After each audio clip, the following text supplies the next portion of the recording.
কমিদেরকে আমি বইলা দিয়া যাই আজকা, কমি সাহেবরা, ও কমি সাহেবরা, আহমদুল্লাহর মাথা তুললেন না।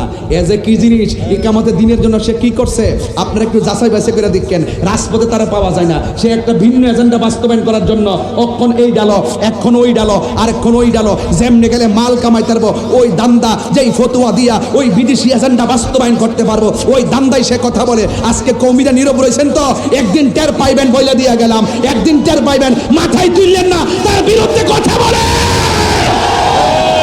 আমার কথা মজা লাগে না কৌমি ভাইরা?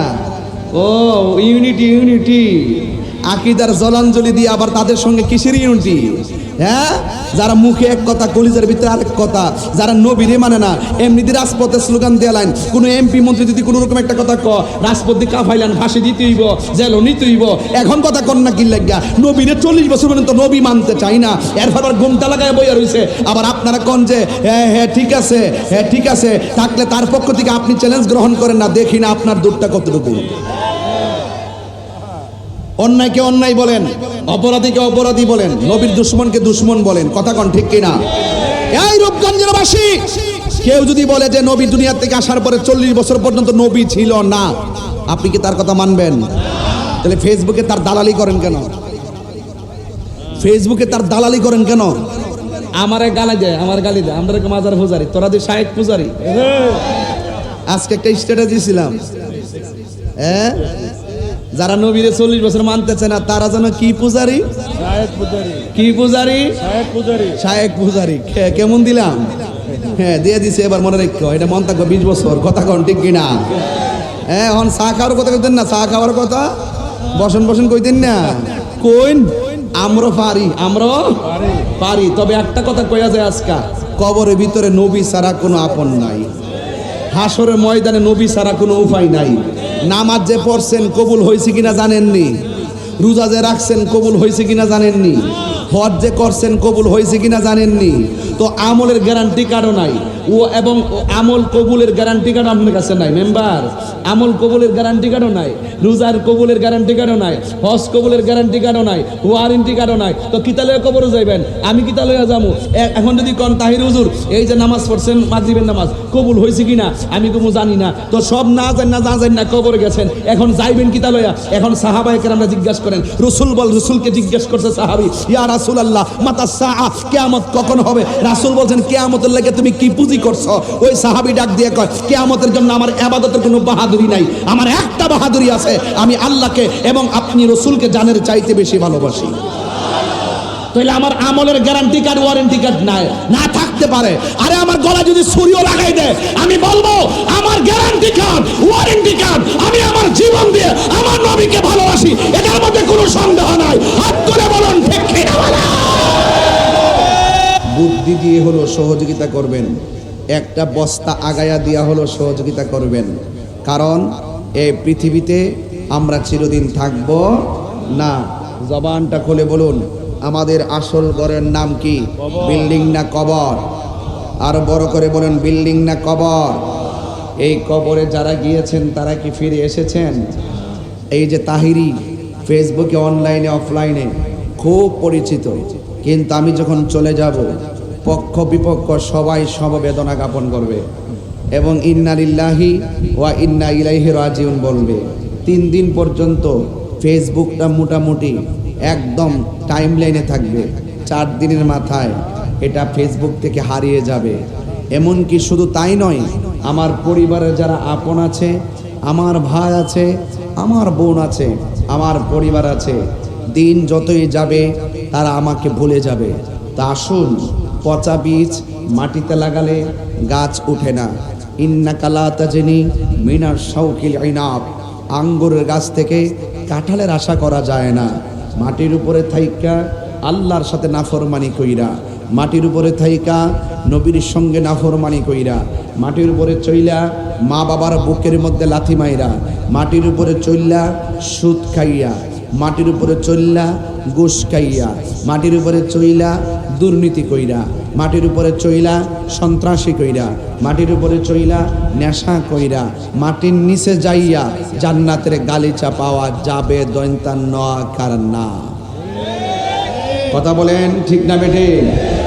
এই জন্য যা কিছু করবেন এই মাটির উপরে আপনি যা করবেন আপনি এই হিসাবটুকুন হাসরের মাঠে আপনি বুঝ নিবেন।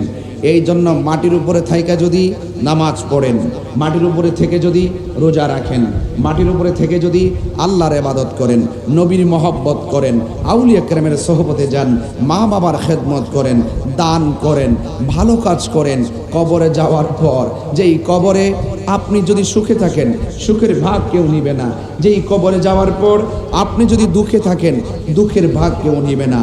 যদি এই দুনিয়ায় ভালো কাজ করতে পারেন কবরে যাওয়ার পরে কেউ আপনাকে মনে রাখুক আর কেউ আপনাকে মনে না রাখুক, কেউ আপনার কবরের পাশে যাক কেউ আপনার কবর পাশে না যাক, কেউ আপনাকে স্মরণ করুক কেউ আপনাকে স্মরণ না করুক, আপনার জিম্মাদারিত্ব আল্লাহর হাতে।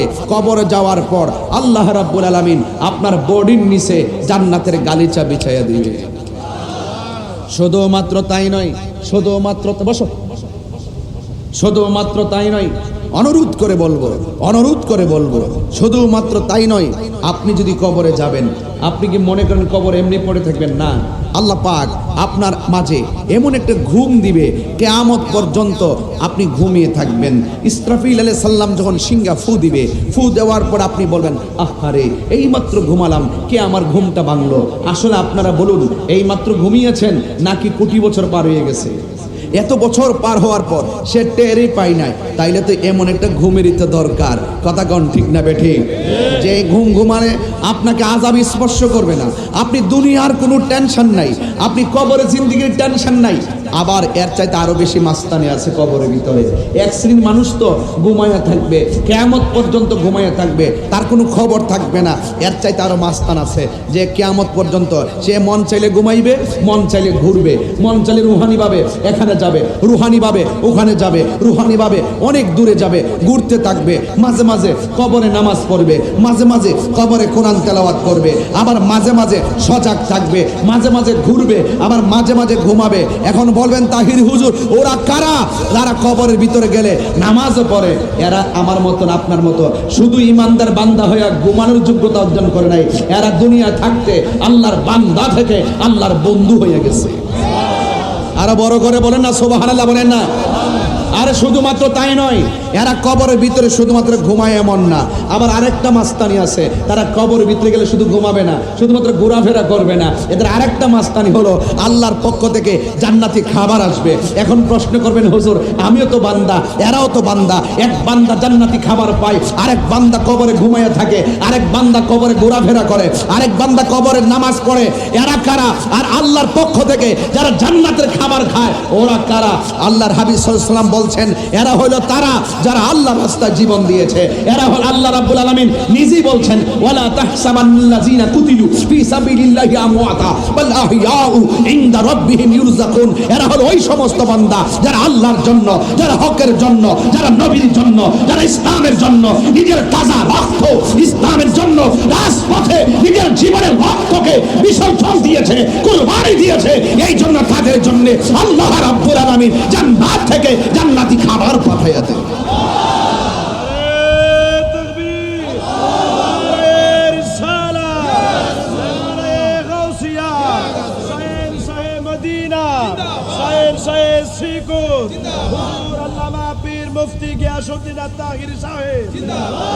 তিনটা ক্লাস বললাম, এক নম্বর ক্লাস ঘুমিয়ে থাকবে, দুই নম্বর ক্লাস ঘোরাফেরা করবে, নামাজ পড়বে, তিন নম্বর ক্লাস আল্লাহর পক্ষ থেকে জান্নাতি খাবার খাবে।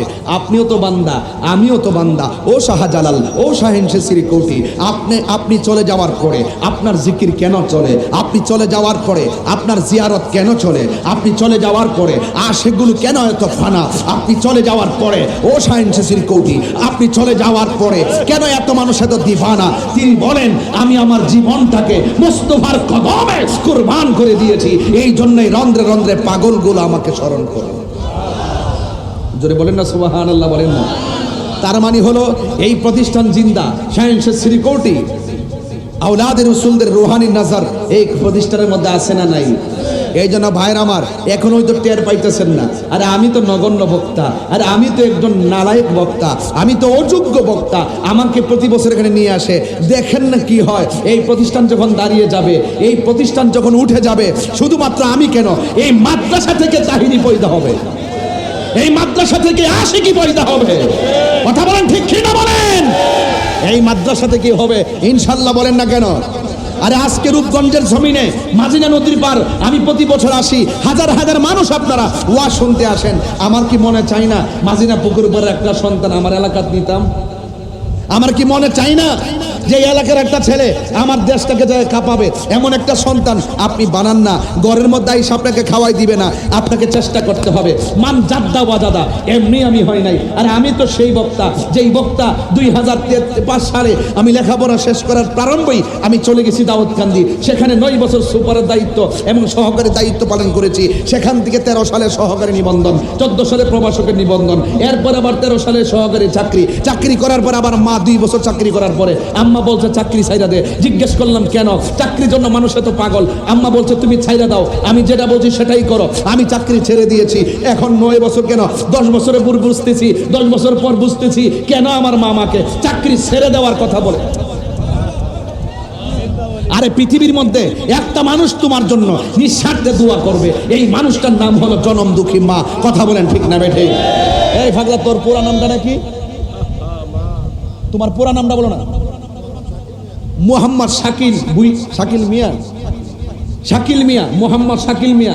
আমি এখানে বসার পরে আমার কানের কাছে মুখটা লাগাই বলছে হুজুর আমার আম্মা দুনিয়াতে নাই। আরে বেটা, যেই লোকটার মা চলে গেছে সে বুঝবে মা কি জিনিস। আর জীবনে বহুত কাজ করছি। বাপ যখন জিন্দা ছিল একটা কাজ করতে একবার 10 মিনিটও ভাবতে হয় নাই। বাপ একটা সিদ্ধান্ত দিছে, এই সিদ্ধান্ত 10 বছরও লড়ে নাই। আজকে আমাদের আমল যখন আসছে, বাপটা যখন চলে গেছে, একটা সিদ্ধান্ত নিতে যাইয়া 100 বার চিন্তা করি, 200 বার ভুল হয়।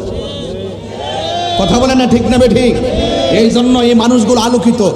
এই আদর্শ সন্তান যদি আপনি জন্ম দিতে চান, আপনাকে একটু চিন্তাশীল হতে হবে, আপনাকে চেষ্টা করতে হবে, আপনাকে সাধনা করতে হবে। তাইলে দেখবেন রূপগঞ্জের এই সন্তান ব্রাহ্মণবাড়িয়াতে যাইয়া কাঁপাইতেছে, নবীর সুন্নাত নবীর পক্ষের পতাকা হাতে উড়াইতেছে। কথা কোন ঠিক না বেঠিক? এই জন্য আজকে জবানটা খুলে বলুন, এই পর্যন্ত আমি যে কথা বলেছি আপনাদের কাছে কি খারাপ লেগেছে? কারা কারা আজকের মাহফিলটা হওয়াতে খুশি একটু হাত তুলবেন, স্লোগান দইতে।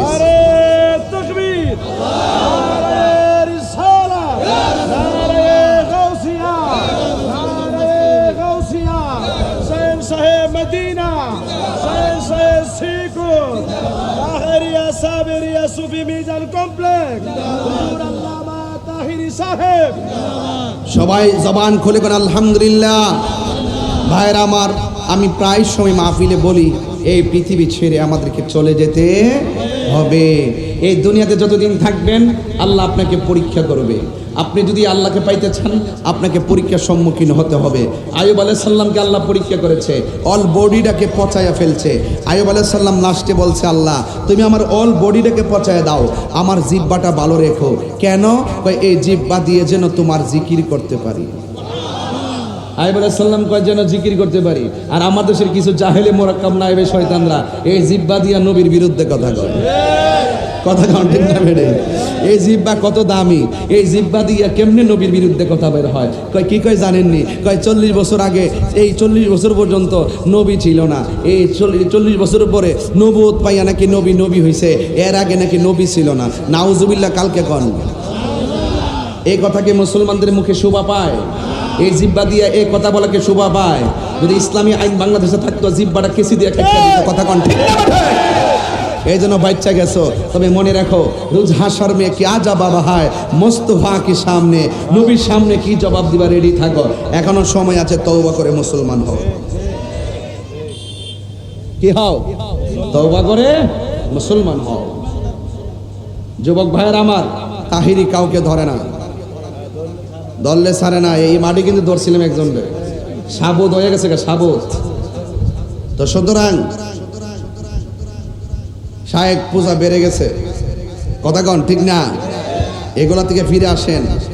আমি তাহিরিকে ভণ্ড বলেন, আমি তাহিরি বলছিলাম কি ইদ্রিস? আমি বলছিলাম নবী 40 বছর আগেও নবী ছিল। মা আমেনার মাস থেকে নবী হয়ে দুনিয়া এসেছে। দুনিয়াতে আসার আগেও নবী ছিল, নবী নবুয়ত প্রকাশ হওয়ার পরও নবী, কিয়ামত পর্যন্ত নবী, হাসর মাঠেও নবী, জান্নাতেও নবী। নবীর পরে আর কোনো নবী আসবে না। যারা 1 সেকেন্ডের জন্য নবীকে অস্বীকার করবে তার ঈমান আছে।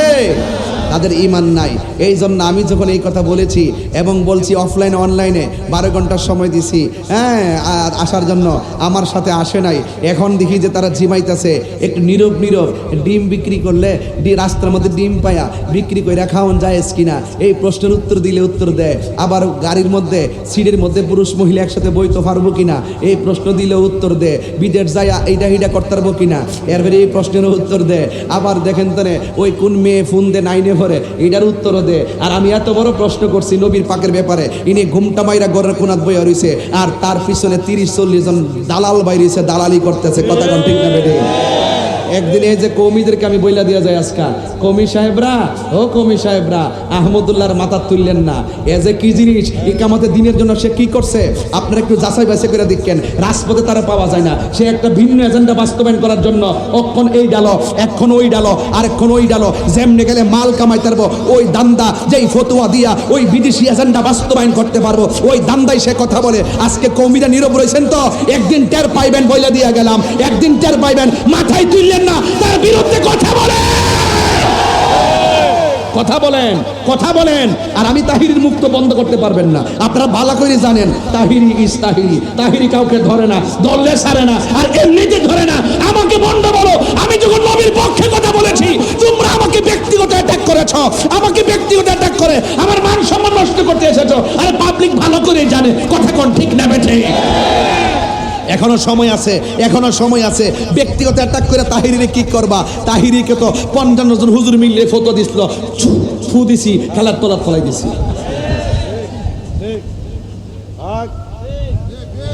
তাহিরি সাহেব যেখানে, আমরা আছি সেখানে, নবীর সুন্নাত যেখানে, আমরা আছি সেখানে, দয়াল নবী যেখানে, আমরা আছি সেখানে, বাতিলরা যেখানে, আমরা নাই সেখানে। শাহজালালের তলোয়ার, সুন্নিয়তের তলোয়ার, তাহিরির তলোয়ার। আমার তলোয়ার নাই, সরেন থেকে আজের দরবার লাগাইব। আমার কোনো তলোয়ার নাই, আমার কোনো লাঠি নাই, আমার তলোয়ার হইল দলিল। কথা কোন ঠিক না বেটি? আমি ওই যে আমিয়াপুর যে বলছিলাম আল্লামা হাফেজ এম এ জলিল সুন্নিয়তের দলিল। কথা কোন ঠিক না? আমি বলছিলাম। যাই হোক যুবক ভাইরা আমার, নবীর পক্ষে থাকতে চান কি চান না? আরো যারা নবীর পক্ষে থাকতে চান কি চান না? এই জন্য যুবক ভাইরা আমার কথা মজা লাগে না কৌমি ভাইরা? ও ইউনিটি আকীদার জলাঞ্জলি দিয়ে আবার তাদের সঙ্গে কিসের ইউনিটি? হ্যাঁ, যারা মুখে এক কথা কলিজার ভিতরে আরেক কথা, যারা নবীরে মানে না, এমনিতে রাজপথে স্লোগান দিয়ে লাইন। কোনো এমপি মন্ত্রী যদি কোনো রকম একটা কথা রাজপথ দিয়ে কাফাইলান, ফাঁসি দিতে হইব, জেল নিতে হইব। এখন কথা কন না কি লাগিয়া নবীরে 40 বছর পর্যন্ত নবী মানতে চাই না, এরপর আবার ঘুমটা লাগায় বইয়া রয়েছে। আবার আপনারা কন যে হ্যাঁ ঠিক আছে থাকলে তার পক্ষ থেকে আপনি চ্যালেঞ্জ গ্রহণ করেন না। দেখি না আপনার দুধটা কতটুকু। অন্যায়কে অন্যায় বলেন, অপরাধীকে অপরাধী বলেন, নবীর দুশ্মনকে দুশ্মন বলেন। কথা কোন ঠিক কিনা? এই রূপগঞ্জের বাসী, কেউ যদি বলে যে নবী দুনিয়া থেকে আসার পরে 40 বছর পর্যন্ত নবী ছিল না, আপনি কি তার কথা মানবেন? তাহলে ফেসবুকে তার দালালি করেন কেন? আমারে গালি দেয়, আমরা মাজার পূজারি, তোরা দিয়ে শায়েক পূজারি। আজকে একটা স্ট্যাটাস দিয়েছিলাম, হ্যাঁ, যারা নবীরে 40 বছর মানতেছে না তারা যেন কি পূজারি? শায়েক পূজারি। কেমন দিলাম? হ্যাঁ দিয়ে দিছে। এবার মনে রেখো, এটা মন থাকবে 20 বছর। কথা কোন ঠিক কিনা? হ্যাঁ, এখন চা খাওয়ার কথা কইতেন না, চা খাওয়ার কথা বসন কইতেন না।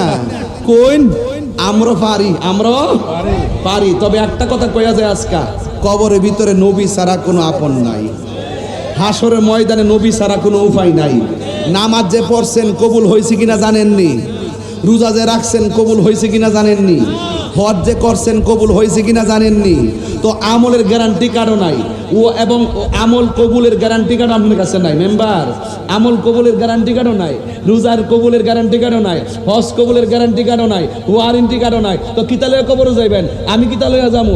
এখন যদি কোন তাহির হুজুর এই যে নামাজ পড়ছেন মাগরিবের নামাজ কবুল হয়েছে কিনা আমি কোনো জানি না, তো সব না জান না কবরে গেছেন, এখন যাইবেন কিতালয়া। এখন সাহাবায়ে কেরামরা জিজ্ঞাসা করেন, রসুলকে জিজ্ঞেস করছে সাহাবী, ইয়া রাসূলুল্লাহ মাতা সাআ, কিয়ামত কখন হবে? রাসূল বলছেন কিয়ামতের লাগে তুমি কি বেয়াদবি করছো। ওই সাহাবী ডাক দিয়ে কয়, কিয়ামতের জন্য আমার ইবাদতের কোনো বাহাদুরি নাই, আমার একটা বাহাদুরি আছে, আমি আল্লাহকে এবং আপনি রাসূলকে জানের চাইতে বেশি ভালোবাসি। তাহলে আমার আমলের গ্যারান্টি কার্ড ওয়ারেন্টি কার্ড নাই, না থাকতে পারে। আরে আমার গলা যদি ছুরিও লাগাই দেয়, আমি বলবো আমার গ্যারান্টি কার্ড ওয়ারেন্টি কার্ড, আমি আমার জীবন দিয়ে আমার নবীকে ভালোবাসি, এটার মধ্যে কোনো সন্দেহ নাই। হাত তুলে বলুন ঠিক কি না বলা। তাকবীর, নারে রিসালাত, নবী আলীর দুশমনেরা, আল্লামা পীর মুফতি গিয়াসউদ্দিন আত্তাহিরি সাহেব। কবরে নবী আছে না নাই? থাকবি কি থাকবে না? হাসরের ময়দানে আমার নবী সুপারিশ করার ক্ষমতা আছে না নাই? এই জন্য যুবক ভাইয়ের আমার, এই দুনিয়াতে যদি একটু ঈমান নিয়ে থাকতে চান, আপনার পরীক্ষা হবে। এই পরীক্ষা আপনি ধৈর্য ধারণ করতে হবে। কখনো আল্লাহ পরীক্ষা করবে রোগ বিমার দিয়া, কখনো আল্লাহ পরীক্ষা করবে অভাব দিয়া, কখনো আল্লাহ পরীক্ষা করবে ক্ষুধা দিয়া। যদি আপনি সর্বাবস্থায় ধৈর্য ধারণ করতে পারেন, তাইলে আল্লাহ বলছেন ওয়াবাশশিরিস সাবিরিন, ধৈর্যশীলদের সঙ্গে, ধৈর্যশীলদের জন্য জান্নাতের শুভ সংবাদ। চিৎকার মেরে কন্যা সুবহানাল্লাহ। তাইলে এই জন্য আমার যুবক ভাইরা, তাইলে আপনাদের কাছে আমার কি প্রশ্ন রয়ে গেল? আপনাদের কাছে আমার প্রশ্ন রয়ে গেল, জীবন দিব কিন্তু ঈমান দিব। আরো জোরে, ঈমান দিব। আর যদি ঈমানদার হতে পারেন, আপনার আমার অভিভাবক হলো একজন, জবান খুলে বলেন তিনি কে? আমি কি একটু কোরআন তেলাওয়াত করব? আপনারা তো এইগুলা ভাইরাল করেন না। আমি যত কষ্ট করে কোরআন শরীফ পড়ি, এইগুলো তো আপনারা ফেসবুকে ছাড়েন না। আপনারা সাইরা দেন একটু জিকির নি করলাম, এটার ভিতরে বাজনা বাজা ঢুকাই দিয়ে আমার বরাক বস দিতেছেন। আচ্ছা দিতে থাকেন, আমার জিকির ছিল, জিকির আছে, জিকির থাকবে। কথা কন ঠিক না বেঠিক? আমি কি কাহারও ডরে কিনা জিকির ছেড়ে দিব? আর আমার মামলা করলে কি তা আমি নবীর শান ছাইরা দিমু, ওলি আল্লাহ শান ছাইরা দিমু? তোমরা যত কাহিনী করবা, তাহিরি এত এত ভাগ্যা যাবেন না, ফিলান না। জিকিরের মধ্যে মজা আছে। ফাজকুরুনি আযকুরুকুম ওয়াশকুরুলি ওয়ালা তাকফুরুন। আল্লাহ বলছেন তোমরা আমাকে স্মরণ করো। এই বড় এই, আরে বাবা রে, লইরা দিক